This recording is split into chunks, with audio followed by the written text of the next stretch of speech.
Paul, first thing, I mean, you are a sharp-dressed man. Thank you very much. You are. And thank you very much. From my very straight observations, too, I mean, it adds a lot to the routine. And I think it definitely is. It's who I am. Okay. I think it lets people know this is what this guy's all about. He's all about wearing those clothes, and that's why my act now is just all about the clothes that I'm wearing. Just go up and talk in excruciating detail. I talk about the thread count. Is that even a thing with clothes? It might not be. I don't know. Is that just bed for sheets, maybe. I think it might just be for sheets. Sometimes I go on stage in a bed sheet. And I'll talk about that. And I do a thing like, I'm sleepy, I just woke up, and I'll do some comedy for you, I guess. But then I just talk about the thread count of the sheets. People don't like it. Well, I like it. It's fun. Thank you. I do. We like you. We're big supporters of you here, Should Paul. I hide my brand? No, we see no brand. I was just questioning that's maybe the way you drink, too. I know it's French Canada, so Pepsi is big. Did you notice the top was different, too? It's gold, yes. It's very fancy. Very fancy. Yeah, okay. yeah. Yeah, but how many times have you been up to Montreal before? This is, I want to say, my fifth trip. I think it's my fifth time here. Yeah. All just for laughs? One time I was doing behind-the-scenes interviews for a movie called Pineapple Express. Beautiful. And I had gotten most of the cast on set except for Craig Robinson, who was in the movie, and he was up here Just for Laughs. And so I was here for a day to talk to him, and that was it. Yeah, but I managed to weasel my way onto a couple shows while I was here. Fair enough. Talking about a lot of the consultation work too. I mean, it seems like you've been pulled into a lot with Talladega Nights, and Omar a lot before too. Is it called consultation work? That's what it's summed up as. One big umbrella. I've never heard that term before. But they go to you for the information. They want you as the point man. They want the guru. They want me to crack open the egg that is this comedy movie and get some real in-depth answers from the stars about the process of acting. Fair enough. And that is what I failed to do. No, come on, get out of here. No, it's beautiful though. I'm just wondering how that role sort of works its way in, or is it just something that? It's, you know what, I do enjoy that kind of thing because I like talking with creative people. I always enjoy doing that, and so especially if you're talking to somebody like Will Ferrell or something like that, it's great to just, first of all, he's hilarious, and to do bits with him is thrilling, but also to just like ask him a question and let him go is a lot of fun. But people like that are funny and interesting. It's a really neat thing. Awesome, and obviously you're switching over to the podcast wise. Wow, I love podcasting. Yeah, it's such a great form, and this is such a great time for performers and for audiences that the means to make entertainment are so available to everyone, and the fact that you can put stuff out for free, and that there's no middleman that's standing in between you, between your creative vision and the audience is a great thing.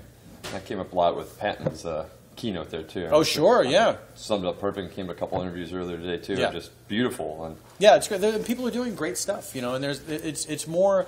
I think it's more varied than people think that it is. The world of podcasting, it's not just all conversation. There's a lot of people doing some great sketch stuff as well, and it's and some people just doing solo. Like Greg Proops does a solo stream of consciousness podcast in front of an audience, and it's there's a lot of different things out there. Do you see the adaptation of podcasts ever changing down the road, or do you think it's just going to be this? I hope that it will eventually become a going concern monetarily for people, and I hope that it will make the transformation to television, and I hope it will.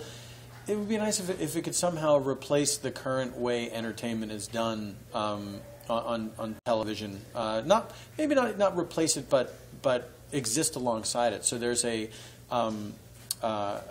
choice of the very commercial-driven television, that's very commerce-driven, and something that is more pure entertainment that has a creative freedom that I know that there's an audience for.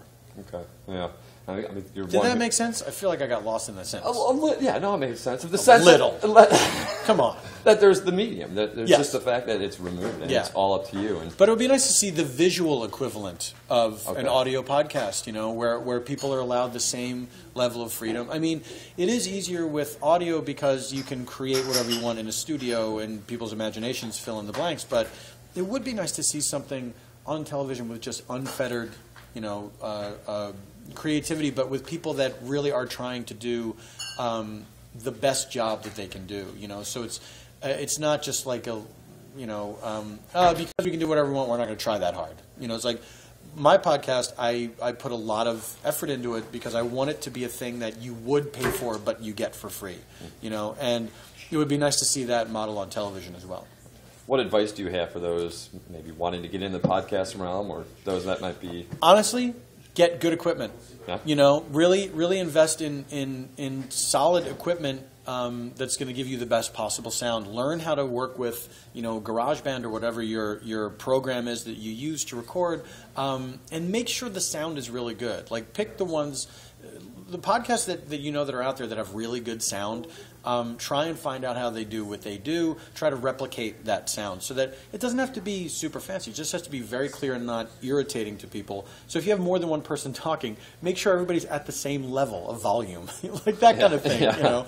And then just really understand that it's probably not going to be exactly what you want the first time out. And the more you do it, the more it takes shape and becomes what you want it to become. Yeah, no, that's beautiful advice, especially for the Laugh Button followers here. Come on, LBFs. Acronyms. Laugh Button followers. Take me a second here.